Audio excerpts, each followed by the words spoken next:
You've stopped at thousands of traffic lights in your life, tens of thousands probably, and I'd bet you've never once asked the most obvious question about them.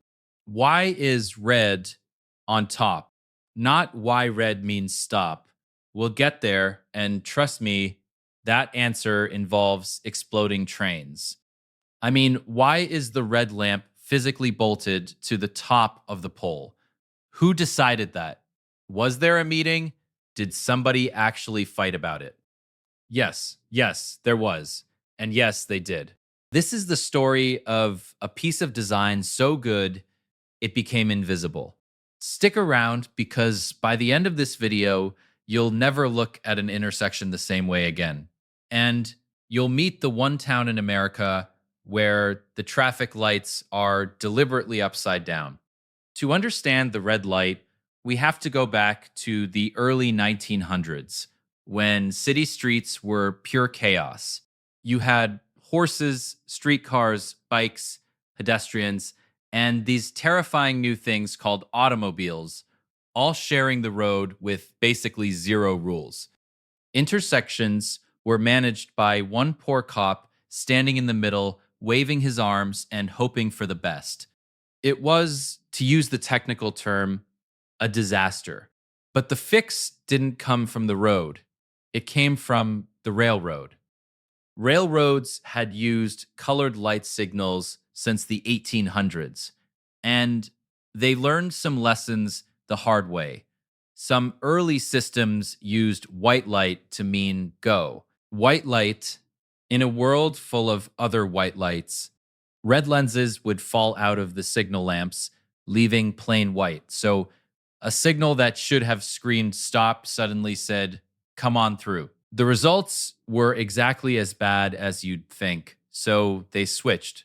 Green means go, and white got fired. But why red for danger in the first place? Here's where physics crashes the party.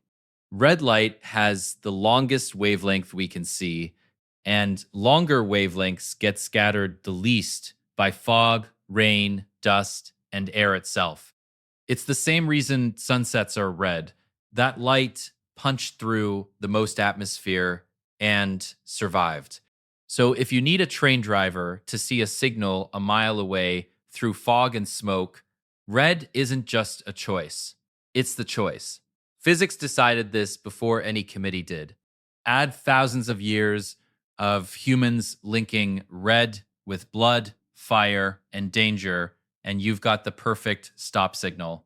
It's also why fire trucks, stop signs, and brake lights are red. We didn't pick it for drama, we picked it because it refuses to disappear. The first electric traffic lights show up in the 1910s. A cop named Lester Wire built one in Salt Lake City in 1912 that people said looked like a birdhouse. In 1920, a Detroit officer named William Potts built the first four-way, three-color light, adding the yellow, get ready to panic phase we all know and love.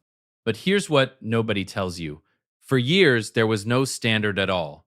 Every city just did its own thing. Some were horizontal, some put green on top, some had bells, some had little arms that popped out like a cuckoo clock. Driving from city to city meant learning a new language at every city limit. Imagine if every town had its own alphabet. That was American traffic in the 1920s.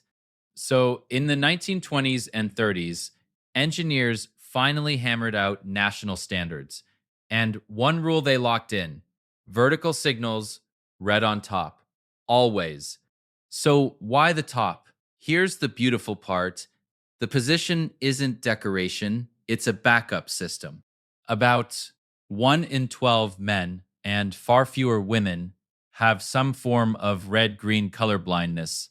To millions of drivers, red and green can look frustratingly similar. So, engineers built in a second channel of information. Position: top means stop, bottom means go. Even if your eyes can't tell the colors apart, the location tells you everything. You're not reading the color, you're reading the geography. It's the same trick as stop signs. Ever notice the stop sign is the only eight-sided sign on the road? That's so you know it from behind, or covered in snow, just by its shape. Good safety design never trusts one signal, it stacks them: color, position, shape, sometimes sound. Each one is a spare parachute. Some places even add a white border around red lights or use different shapes: square red, round yellow, triangle green. The system keeps evolving, but the rule from the 1920s holds: never make a driver depend on color alone. Now, for my favorite part, there's one famous traffic light in America that breaks the red on top law on purpose. With the city's blessing, Tipperary Hill, an Irish neighborhood in Syracuse, New York. When a normal signal went up in the 1920s, the local Irish residents were displeased that the British red sat above the Irish green. So, young residents, fondly remembered as the stone throwers, kept smashing the red lamp. The city replaced it.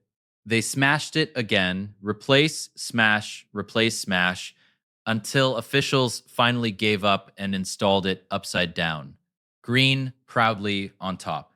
It's still there today with a statue nearby celebrating the stone throwers. It's the one place where civic vandalism beat federal traffic standards. So, next time you're stopped at a red light, think about what you're actually looking at. Railroad disasters, the physics of fog, a national standards war, a secret feature for millions of colorblind drivers, and one stubborn neighborhood in Syracuse.